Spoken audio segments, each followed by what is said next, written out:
আসসালামু আলাইকুম।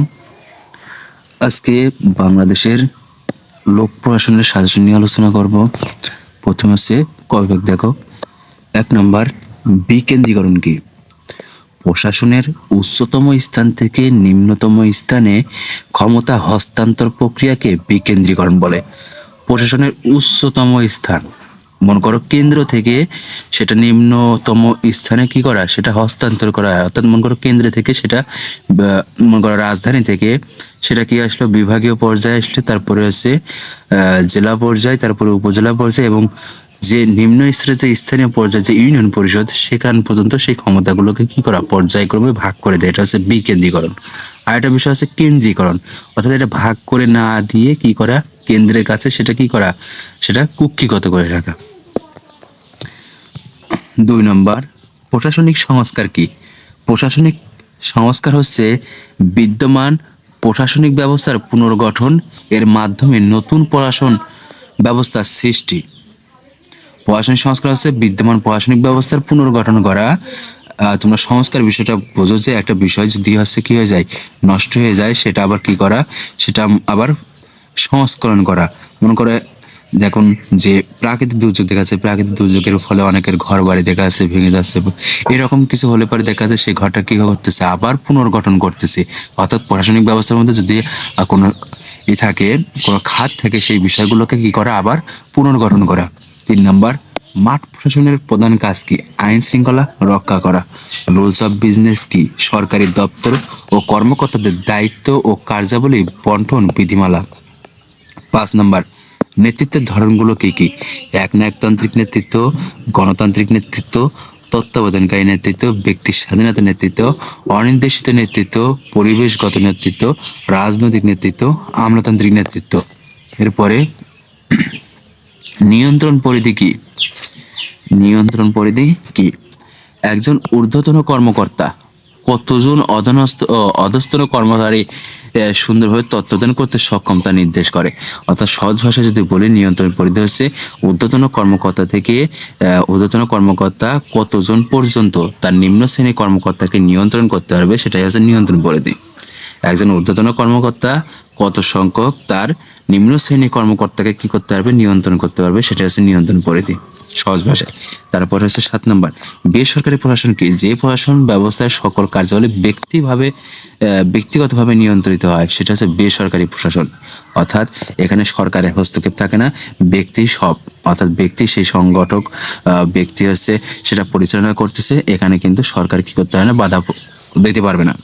এই বেসরকারি প্রশাসন হচ্ছে শুধু কি করবে, এই রাষ্ট্রের যে নিয়ম নীতি থাকবে সেই নিয়ম নীতির ভিত্তিতে কি করবে, সেটা পরিচালিত হবে, কিন্তু সরকার এখানে হস্তক্ষেপ করতে পারবে না। 8 নম্বর, কর্তৃত্ব কি? কর্তৃত্ব হলো একটি বৈধ ক্ষমতা যা দ্বারা ব্যক্তি অন্য ব্যক্তির সংস্কারের উপর প্রভাব বিস্তার করে। অর্থাৎ সহজভাবে কর্তৃত্ব কি? কর্তৃত্ব হলো বৈধ ক্ষমতা যার ফলে অন্য ব্যক্তি বা গোষ্ঠীর উপর কি করা যায়, হচ্ছে প্রভাব খাটানো যায়, সেটা হচ্ছে কর্তৃত্ব। সেটা কি হতে হবে, বৈধ ক্ষমতা হতে পারে। বৈধ ক্ষমতা কিভাবে হবে? যেমন জনগণের ভোটাধিকারের মাধ্যমে হতে পারে। 9 নম্বর, লোক প্রশাসনের জনককে? Woodrow Wilson. 10 নম্বর, the study of public administration গ্রন্থটি রচিয়তা ডুইট ওয়ার্ল্ড। তারপরে দেখো 11 নম্বর, সিদ্ধান্ত গ্রহণের প্রথম ধাপ কি?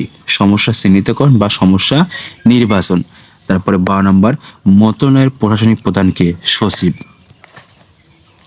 এরপরে দেখো 13 নম্বর, এসিআর এর পুনরূপ কি? Annual confidential report. তারপরে সিপি এর পুনরূপ হচ্ছে কম্পারেটিভ পাবলিক অ্যাডমিনিস্ট্রেশন। তারপরে হচ্ছে উপজেলার প্রশাসনিক প্রধানকে? উপজেলার প্রশাসনিক প্রধান উপজেলা নির্বাহী অফিসার, অর্থাৎ উপজেলার যে নির্বাহী অফিসার থাকবে সেটা হচ্ছে সে প্রশাসনিক প্রধান, এর উপরে আর কোনো কেউ নেই। অর্থাৎ সেই সর্বময় ক্ষমতার অধিকারী প্রশাসনিককে উপজেলা প্রশাসনিক প্রধানে এর সরকারি কর্মকর্তা। তারপর হচ্ছে 16 নম্বর, প্রশিক্ষণ কি?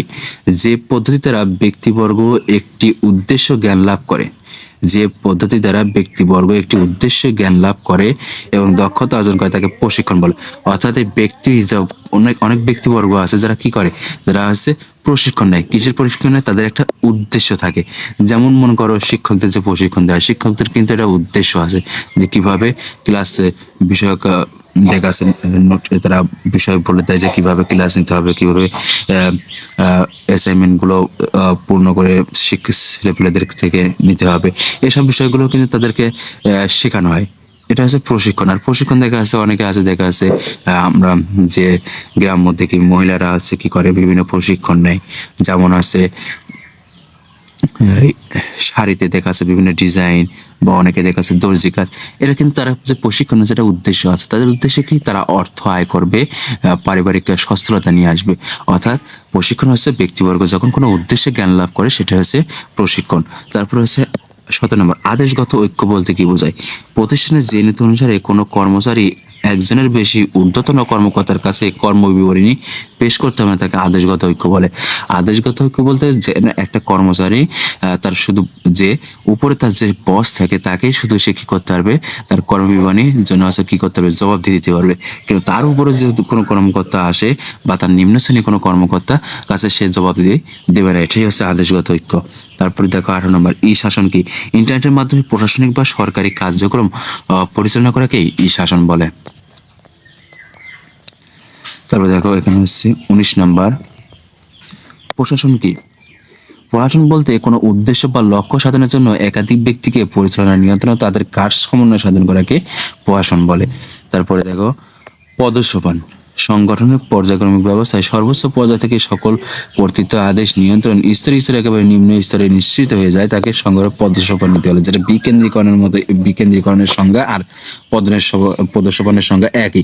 কারণ এখানেও কর্মকর্তাদের যে ক্ষমতা কর্তৃত্ব আছে সেগুলো কি করা, সেগুলো হচ্ছে নিশ্চিত করে দেয়া, একেবারে নিম্ন শ্রেণী নিশ্চিত করতে বলতে ছেড়ে দেয়া সেটা। তারপরে দেখো 21 নম্বর, ডিসি এর পুনরূপ কি? District commissioner.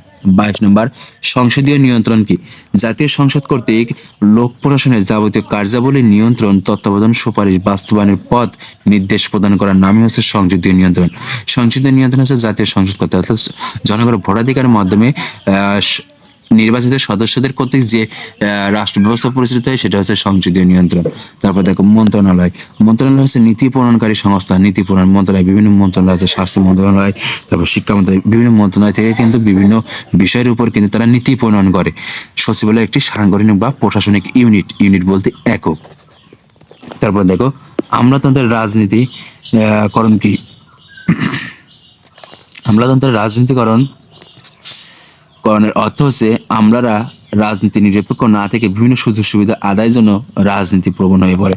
অর্থাৎ যে সমস্ত সরকারি কর্মকর্তা কর্মচারী আছে এরা কি করে, এরা হচ্ছে একটা রাজনৈতিক দল, যাতে বর্তমান যে সরকার থাকবে তার উপরে তাদের সাথে মিলেমিশে কাজ করে, যাতে তারা কি করে, তারা যে সুযোগ সুবিধা পাবে রাজনৈতিক দল থেকে যাতে সেই সুযোগ সুবিধা তারা আছে পেয়ে থাকে, এজন্যই সে তারা রাজনীতি প্রবণ হয়ে পড়ে, অর্থাৎ বিভিন্ন দলে তারা যুক্ত হয়ে যায়।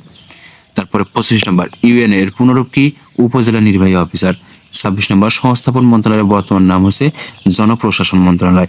আর জনপ্রশাসনের যদি বলে যে অতীতে কি ছিল নাম, সেটা হচ্ছে সংস্থাপন মন্ত্রণালয়, দুইভাবে আসতে পারে। তারপরে দেখো 27 নম্বর, প্রিন্সিপাল অফ পাবলিক অ্যাডমিনিস্ট্রেশন গ্রন্থে লেখক ডব্লিউ এফ উইলবি। 28 নম্বর, বৈজ্ঞানিক ব্যবস্থাপনার জনক হচ্ছে এফ.ডব্লিউ. টেইলর। সচিবালয় কি? সরকারের বিভিন্ন মন্ত্রণালয় বিভাগসমূহের অফিসগুলোকে একত্রে সচিবালয় বলে। তারপর 30 নম্বর, সংগঠন কি? সংগঠন বলতে যুক্তিসঙ্গত সুপরিকল্পিত কর্তৃত্ব কাঠামোকে বোঝায়। তারপরে 31 নম্বর, ইউনিয়ন পরিষদের সদস্য সংখ্যা কত? 13 জন। তারপরে জনপ্রশাসন মন্ত্রণালয়ের পূর্ব নাম ছিল সংস্থাপন মন্ত্রণালয়। তারপরে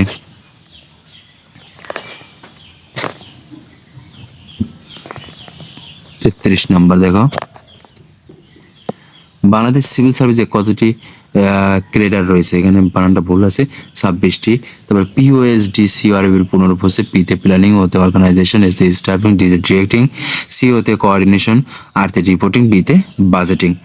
তারপরে দেখো লোক প্রশাসনের মুখ্য উদ্দেশ্য কি? সরকারি নীতি প্রণয়ন ও বাস্তবায়ন করা। লোক প্রশাসনের মুখ্য উদ্দেশ্য হচ্ছে সরকারি নীতি প্রণয়ন এবং সেটা কি করা, সেটা হচ্ছে রাষ্ট্রে কি করা, সেটা বাস্তবায়ন করা। তারপরে 36 নম্বর, বাংলাদেশে আমলাতন্ত্রের সর্বোচ্চ পদ কোনটি? সচিব। তারপরে মাঠ প্রশাসনের অন্তর্ভুক্ত কি? এখানে বানানটা ভুল হয়েছে, মাঠ প্রশাসনের অন্তর্ভুক্ত হচ্ছে বিভাগীয় প্রশাসন, জেলা প্রশাসন, উপজেলা প্রশাসন এবং ইউনিয়ন পরিষদ। তারপরে হচ্ছে 38 নম্বর, ন্যায়পাল কি? ন্যায়পাল হলো প্রশাসনিক জবাবদিহিতা নিশ্চিত করার একটি উত্তম পদ্ধতি। প্রশাসনিক জবাবদিহিতা নিশ্চিতকরণ একটি উত্তম পদ্ধতি।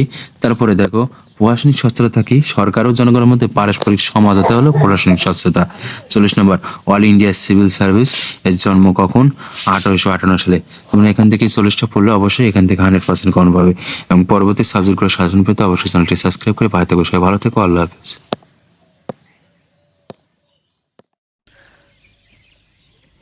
আজকে বাংলাদেশের লোক প্রশাসনের অনার্স তৃতীয় বর্ষ শিক্ষাবর্ষ 19-20 এই সাবজেক্টের সাজেশন নিয়ে আলোচনা করব।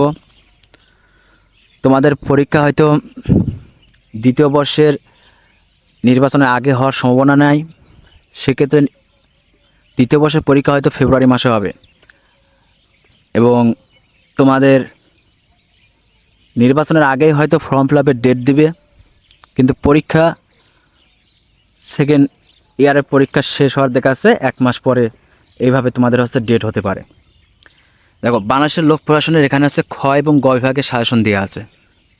এর ইতিপূর্বে আমি অন্যান্য সাবজেক্টের সাজেশন দিছি, আর হয়তো 2টা সাবজেক্টের সাজেশন দেওয়া বাদ আছে। এখানে খ গ বিভাগের 8টা করে প্রশ্ন কালার করে দেওয়া আছে, যেগুলো ইম্পর্টেন্ট। সেই অনুযায়ী আমি 8টা প্রশ্ন কালার করে দিছি। এই 8টা প্রশ্ন খুবই ইম্পর্টেন্ট, এগুলো বেশি গুরুত্ব দিয়ে পড়বে। এখানে দেখো খ বিভাগের প্রশ্ন। এখানে 1 নম্বরে স্থানীয় সরকার কি? 2 নম্বরে বাংলাদেশের সরকারি কর্ম কমিশনের গঠন লেখো। 3 নম্বর, প্রশাসনিক স্বচ্ছতা বলতে কি বোঝো? 3 নম্বর এবং 4 নম্বর এই 2টাই 100% আসার মতো, তবে একটা শিওর 100% তোমরা পাবেই। এই 3 এবং 4 যে কোনো একটা পাবে 100%। 5 নম্বর, সম্মোহনী নেতৃত্ব কি? 6 নম্বর, লোক প্রশাসন এবং বেসরকারি প্রশাসনের পার্থক্য নির্দেশ করো। 7 নম্বরটাও 100% আসার মতো। 3, 4 এবং 7 নম্বর এই 3টার মধ্যে যে কোনো 2টা 100% পাবে। এই পস্কনিস প্রভা যেটা বাংলা থাকতে পারে যে এর ব্যাখ্যাটাও, আর যদি POSDCROB এইভাবে যদি থাকে তাহলে এর পুনরূপ দিয়ে ব্যাখ্যা দিবা। 8 নম্বর, উন্নয়ন প্রশাসন বলতে কি বুঝো? 9 নম্বর, বাংলাদেশ সচিবালয়ের পদবিন্যাস আলোচনা করো। 10 নম্বর, আমলাতন্ত্রের বৈশিষ্ট্যগুলো কি কি? এটাও 100% আসার মতো। 11 নম্বরটাও, সরকারি কর্ম কমিশন কি? 12 নম্বর, কেন্দ্রীয় প্রশাসন কাকে বলে? এখানে দেখো খুবই শর্ট সাজেশন, এখানে 12টা প্রশ্ন দেওয়া আছে। এই 12টা প্রশ্ন পড়লে পরে তোমরা এখান থেকে 100% 5টা অবশ্যই পাবে, যেটা তার মধ্যে আমি বললাম যে 3, 4, 7 এই 3টার মধ্যে যে কোনো 2টা 100% পাবে। এরপরে দেখো গ বিভাগের প্রশ্ন দেওয়া আছে। এখানে গ বিভাগে প্রথমে সংগঠনের সনাতন আধুনিক মতবাদের মধ্যে পার্থক্য নির্ণয় করো। 3 নম্বর, লোক প্রশাসনের সাম্প্রতিক প্রবণতা সমূহ আলোচনা করো। 4 নম্বর, পদসোপান নীতির সুবিধা অসুবিধা সমূহ আলোচনা করো। 3 এবং 4 এই 2টার মধ্যে 2টাই আসার মতো, তবে একটা শিওর 100% পাবে। এরপরে 5 নম্বর দেখো, উন্নয়নমুখী প্রশাসন কি? উন্নয়নমুখী প্রশাসনের বৈশিষ্ট্য সমূহ আলোচনা করো। 6 নম্বরটা 100% আসার মতো। উপজেলা পরিষদের গঠন ও কার্যাবলী আলোচনা করো। তোমরা যারা আমাকে হোয়াটসঅ্যাপে নক দাও, তোমরা এই সাজেশনগুলো নিচ্ছ, কিন্তু আমি যেটা বলতেছি যে এই 2টার ভিতরে 100% আসার মতো, এরকম তোমরা যদি ভিডিও যদি না দেখো তাহলে কিন্তু তুমি সেই কোশ্চেনগুলো তুমি পাবে না। এখানে দেখো 7 নম্বর, বাংলাদেশ প্রশাসনিক জবাবদিহিতা নিশ্চিতকরণের উপায়সমূহ বর্ণনা করো। 8 নম্বর, লোক প্রশাসনের সিদ্ধান্ত গ্রহণের সমস্যাগুলো আলোচনা করো। 9 নম্বর, একটি গণতান্ত্রিক রাষ্ট্রে আমলাতন্ত্রের নিরপেক্ষতা নিশ্চিত করার উপায় ব্যাখ্যা করো। এটাও 100% আসার মতো। 10 নম্বরটাও, বাংলাদেশের জনপ্রশাসন প্রশিক্ষণের গুরুত্ব এবং প্রয়োজনীয়তা আলোচনা করো।